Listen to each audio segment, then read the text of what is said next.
ইরানের পরমাণু কেন্দ্রগুলোতে আবার চাঞ্চল্যকর কার্যক্রম শুরু হয়েছে।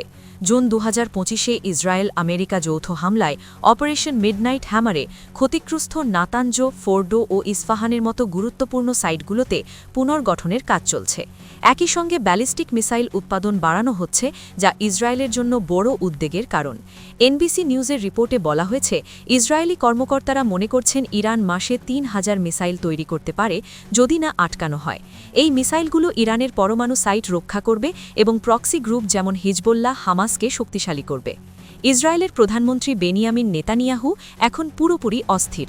তিনি 29 ডিসেম্বর ফ্লোরিডার মার-এ-লাগোতে ট্রাম্পের সাথে বৈঠকে এই বিষয় তুলবেন। সূত্র বলছে, নেতানিয়াহু ট্রাম্পকে বোঝাবেন যে ইরানের এই পুনর্নির্মাণ দ্রুত ব্যবস্থা নেওয়ার সংকেত। বিকল্প হিসেবে ইসরায়েলি একক হামলা, আমেরিকা সহযোগিতা বা যৌথ অভিযানের পরিকল্পনা রয়েছে।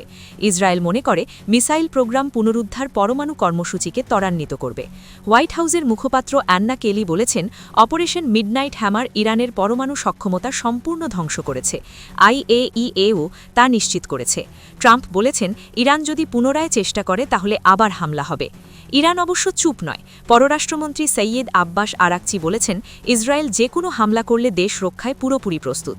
পরমাণু শক্তি সংস্থার প্রধান মোহাম্মদ ইসলামি বলেছেন, ইরানের পরমাণু কর্মসূচি গবেষণা থেকে শিল্প পর্যায়ে পৌঁছে গেছে, উন্নত দেশের সমান।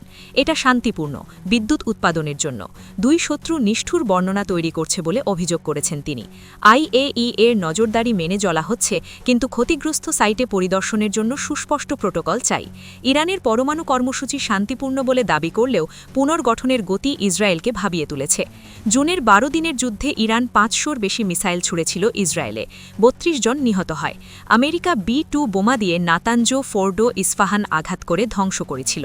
এখন স্যাটেলাইট ছবিতে দেখা যাচ্ছে, ইরান ভূগর্ভস্থ সাইটের ওপর প্যানেল বসিয়ে নজরদারি এড়াচ্ছে। মিসাইল উৎপাদন দ্রুত বাড়ছে। পারচিন শহারত সাইট পুনর্নির্মিত হচ্ছে।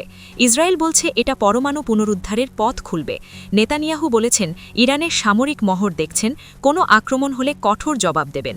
এই উত্তেজনা মধ্যপ্রাচ্যকে অগ্নিকুণ্ডে পরিণত করতে পারে। ইরানের প্রক্সি হিজবুল্লাহ, হুথি এখনও সক্রিয়।